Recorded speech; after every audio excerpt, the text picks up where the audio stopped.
राम दोस्तों, मैं भगवान राम का वंशज अभयवीर आपका आपके चैनल में हार्दिक स्वागत एवं अभिनंदन करता हूं। दोस्तों, आज मैं आपको अयोध्या श्री राम जन्मभूमि मंदिर के सबसे मुख्यतम दर्शन मार्ग यानी श्री राम जन्मभूमि पथ के विषय में सबसे नवीनतम एवं एक्सक्लूसिव जानकारी प्रस्तुत करूंगा। सामने आप देख सकते हैं कि प्रभु श्री राम के मंदिर के मुख्य प्रवेश द्वार यानी सिंह द्वार का यह अद्भुत परिदृश्य दिख रहा है और रामलला के दर्शन के दौरान यह परिदृश्य काफ़ी अधिक मनमोहक लगता है। और यहाँ पर कई लेन्स में श्रद्धालुओं को रामलला के दर्शन की सुविधा प्राप्त है। और यदि आप रामलला का सुगम दर्शन करना चाहते हैं तो आप रामलला की वेबसाइट पर जाकर के वहाँ पर अपना रजिस्ट्रेशन करा सकते हैं। आरती कार्यों के लिए भी अलग से रजिस्ट्रेशन की सुविधा प्राप्त है। और इसके विषय में मैं बताना चाहूँगा कि रात्रि 12 बजे के बाद ही आप अपना रजिस्ट्रेशन कराएं ताकि आपको प्रभु श्री राम लला के सुगम दर्शन एवं आरती पास आसानी से उपलब्ध हो सकें। सामने आप देख सकते हैं कि यह राम मंदिर दर्शन का मुख्य निकास मार्ग है, यानी रामलला का दर्शन करने के बाद आप इसी मार्ग से रामलला परिसर से बाहर की ओर निकल जाएंगे। सामने आप देख सकते हैं कि श्रद्धालुओं की सुविधा के लिए श्री राम जन्मभूमि परिसर में भव्य वेटिंग हॉल निर्मित किया गया है और यह काफ़ी अधिक भव्य है एवं रामायण कालीन प्रसंगों के यहाँ पर कई चित्र आपको दिखाई पड़ रहे होंगे। और यहाँ पर बड़ी संख्या में श्रद्धालु इस वेटिंग हॉल में मौजूद हैं, जिसको अत्याधुनिक सुविधाओं से युक्त निर्मित किया गया है और यह देखने में काफ़ी अधिक खूबसूरत एवं भव्य प्रतीत होता है। और आप रामलला के दर्शन करने से पूर्व अथवा उसके पश्चात भी इस वेटिंग हॉल में आकर के आराम से बैठ सकते हैं। एवं यहाँ पर फ़ोन चार्जिंग की भी बेहतरीन व्यवस्था भी की गई है। यदि आपका फ़ोन डिस्चार्ज है तो आप इस चार्जिंग पॉइंट के माध्यम से अपने मोबाइल को भी चार्ज कर सकते हैं। पूर्णतया वातानुकूलित इस बेहतरीन वेटिंग हॉल के साथ ही श्रद्धालुओं को डीलक्स शौचालय एवं शुद्ध पेयजल की भी व्यवस्था की जा रही है ताकि श्रद्धालुओं को किसी भी प्रकार की असुविधा का सामना न करना पड़े। और यहाँ दिव्यांग एवं वृद्धजनों के हेतु एक अलग से भवन निर्मित किया गया है और साथ ही यहाँ पर प्रसूता तथा गर्भवती महिलाओं के लिए भी अलग से कक्ष बनाए गए हैं। और यहाँ आप सामने देख सकते हैं कि श्रद्धालुओं के सामान की जो जमा और निकासी है वह प्रक्रिया भी अत्यंत सरल है, यानी जिस स्थान पर आपने अपने सामान को जमा किया है उसके ठीक पीछे के स्थान पर आप आकर के अपने सामान को आसानी से ले सकते हैं। और इसके लिए टोकन और चाबी प्रदान की जाती है, यानी इस लॉकर में आपका सामान पूरी तरीके से सुरक्षित रहता है और यह प्रक्रिया अत्यंत सरल है। श्रद्धालुओं को रामलला के दर्शन करने एवं निकासी के लिए किसी भी प्रकार की असुविधा न हो तो यहाँ पर अनेक प्रकार के बोर्ड लगाए गए हैं और जिसमें चिन्हों के माध्यम से उसको अंग्रेजी एवं अन्य कई भाषाओं में इसको लिखा गया है ताकि श्रद्धालु आसानी से इसे पढ़ करके उसके आधार पर आसानी से दर्शन प्राप्त कर सकते हैं। और उन्हें जिस भी मार्ग से होकर के जाना है वह इन साइन बोर्डों के माध्यम से वे आसानी से जानकारी प्राप्त कर सकते हैं। और संपूर्ण परिक्षेत्र में कई पूछताछ केंद्र भी निर्मित किए गए हैं जहां पर आप जाकर के किसी भी प्रकार की असुविधा और अपनी समस्या को उस कर्मचारी से बता सकते हैं, जिससे आपके त्वरित समाधान का पूर्णतया उपाय किया जाएगा। और साथ ही परिसर में आप जो भी अपने जूते चप्पल निकालते हैं उनको भी यहाँ बहुत ही सरलता से जमा किया जाता है। और इसकी निकासी की व्यवस्था भी ठीक उसी प्रकार की है, यानी जहाँ पर आपने अपने जूते चप्पल जमा किए हैं उसके ठीक पीछे आप आकर के अपने जूते चप्पल वापस ले सकते हैं। और इस प्रकार से आपको काफ़ी अधिक सरलता से रामलला के दर्शन प्राप्त हो जाते हैं।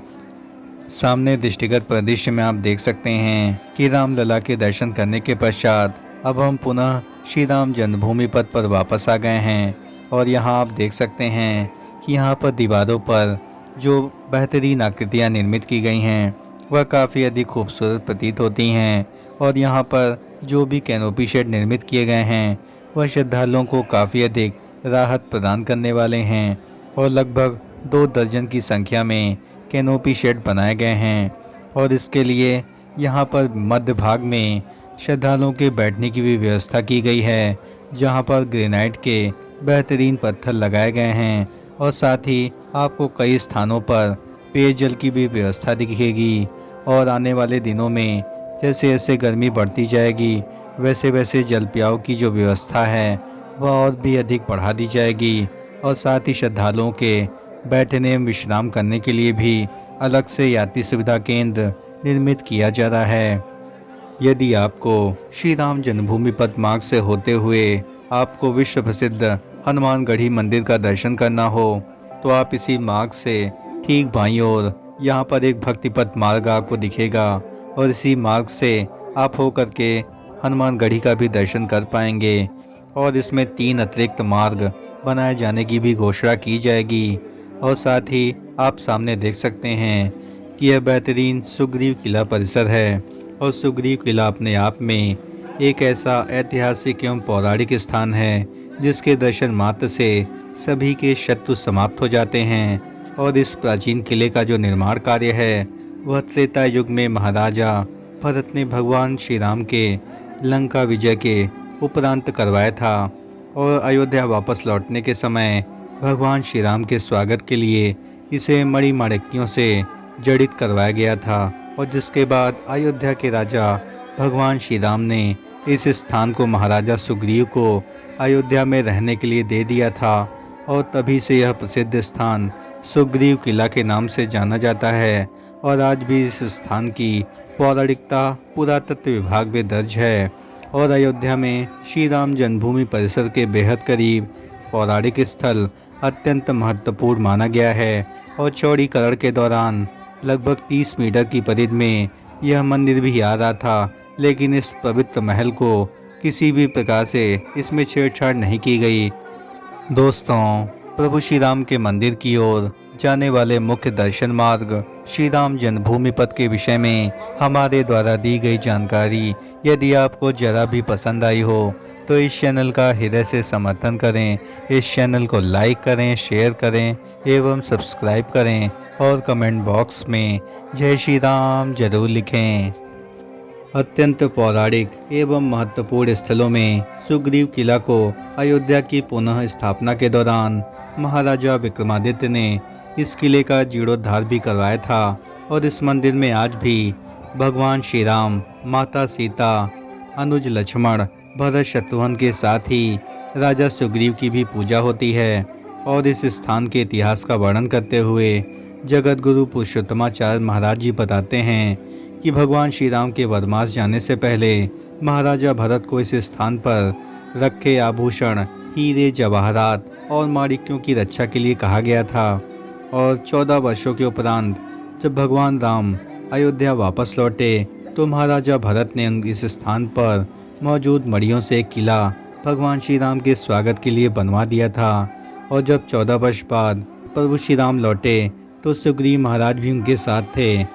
सामने दिख रहे अद्भुत अलौकिक परिदृश्य में श्री राम जन्मभूमि पथ मार्ग पर स्थित भव्य प्रवेश द्वारों का जो अद्भुत अलौकिक परिदृश्य है वह काफ़ी अधिक मनमोहक है। यानी जब आप प्रभु श्री राम लला के दर्शन के लिए इस मार्ग से प्रवेश करेंगे तो यह भव्य प्रवेश द्वार आपको सीधा हुआ दिखाई पड़ेगा।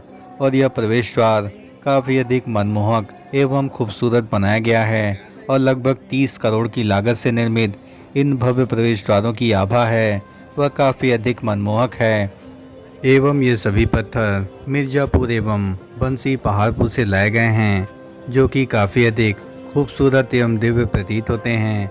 एवं इनके जो मध्य की जो दूरी है वह 30 मीटर के आसपास है और साथ ही यह लगभग 12 मीटर से अधिक ऊंचा निर्मित किया गया है।